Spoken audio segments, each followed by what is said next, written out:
जन्म नाही पुन्हा।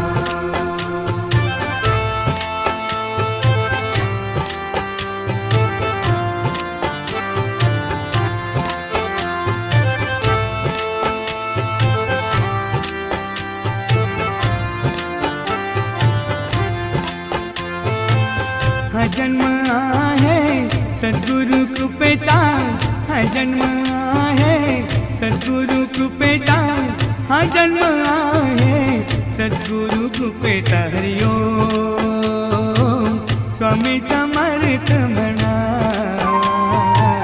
हा जन्म